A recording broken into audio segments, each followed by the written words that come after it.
everyone, welcome to 4 Sides with me Anjali. You're watching the top news for the day.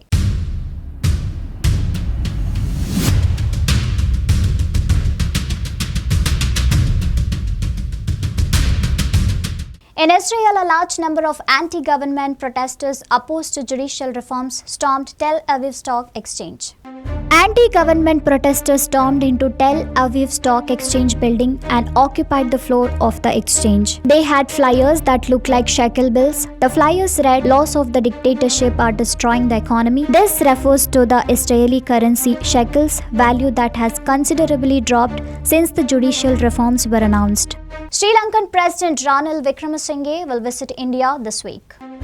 Ranil Wickremesinghe's visit to India will be his first from the time he took up his role as President of Sri Lanka. He will be meeting Prime Minister Modi and President Draupadi Murmu. Sri Lanka is an important partner in India's neighborhood first policy, and the latter offered help to the debt-ridden country, which has undergone financial crisis post-COVID-19.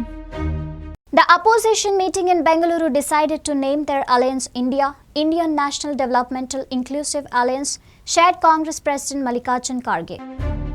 The second opposition meeting of 26 parties in Bengaluru took the first step forward as the alliance decided on a name I.N.D.I.A. Earlier we were called UPA. 26 party leaders have decided on the new name, shared Kharge, who earlier mentioned that the meeting is not just to gain power but protect constitution, democracy, secularism and social justice. The Bengaluru meeting was a show of strength as much as it is to move ahead with a common objective of defeating BJP in 2024 Lok Sabha polls. Meanwhile, 38 parties attend N.D.A meeting in New Delhi. Health Ministry notice to 15 websites for selling e-cigarettes.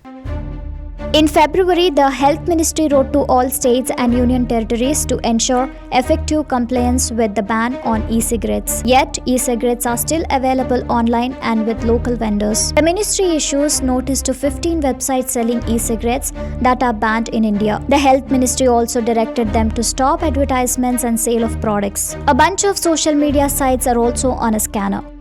The Adani Group chairman described the US-based Hindenburg's report as a combination of targeted misinformation and discredited allegations. He shared this during 31st Annual General Meeting of Adani Enterprises.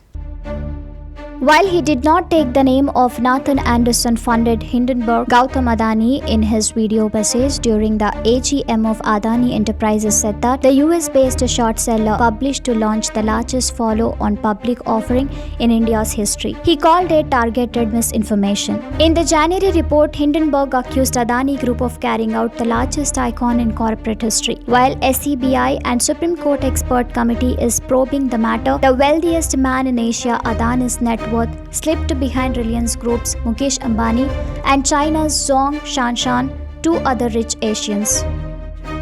In 2026, Commonwealth Games are in doubt as Australian state of Victoria cancelled its plans to host the Games.